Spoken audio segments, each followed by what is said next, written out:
It's horrible. It's horrible because you know you didn't do anything. Nancy Smith is out of jail, but not truly free. I just really want my name cleared. It all began in May of 1993. Smith was a bus driver for the Loraine County Head Start program. She took the kids to daycare and drove them home. Everything was fine until a call from her boss. That is when they told me that a mother on Friday had made allegations against me, saying that I did not take her daughter to school and that I had molested her daughter. And I was like, what are you talking about? Smith had a bus aide on board and attendance sheets proving those allegations could not be true. She took a polygraph test and passed. And then the nightmare began. The mother claimed instead of taking her daughter to school, she was taken to a man's home where she was molested. Police later said that man was Joseph Allen. No, I've never met him. I've never talked to him. I've never even seen him. I'm not really concerned that she's ever going to go back to prison. Smith's attorney is Mark Godsey with the Ohio Innocence Project. They got involved in 2005. He said other parents started coming forward. How was school today? And she goes, well, we didn't go to school today. We went over Joseph's house to play games. And then I knew something was wrong right away. There was one mother who started it and really started fueling it and sort of trying to draw other people in. Smith was arrested that November.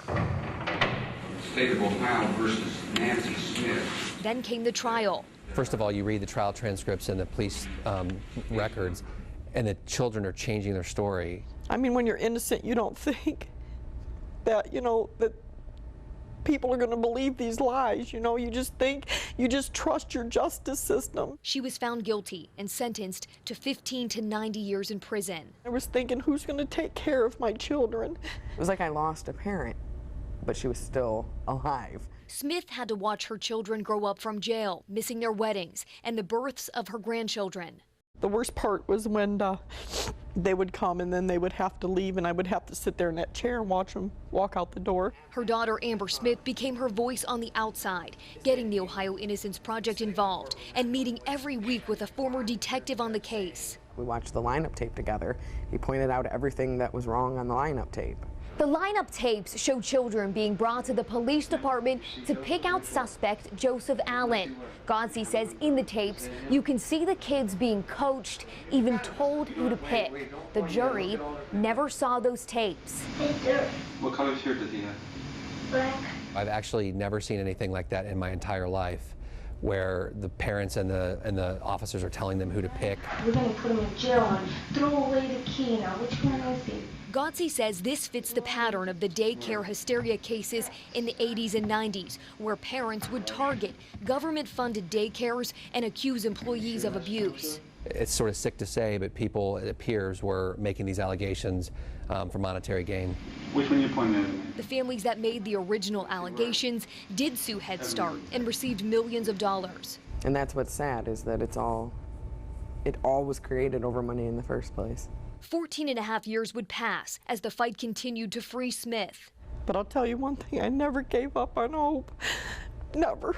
In 2009, she appeared before Loraine County Common Pleas Judge James Burge. She was there to be resentenced because the original paper convicting her wasn't filled out properly. So this was really just a technicality. Judge Burge did something unexpected. He overturned their convictions. I couldn't believe I was actually walking out of there. The Ohio Supreme Court ruled Burge didn't have that authority and ordered them to be resentenced. I have absolutely no confidence that these verdicts are correct. Smith's attorneys have filed for clemency from Governor Kasich. She says it could be her only hope. To please read my clemency and know that I didn't do this.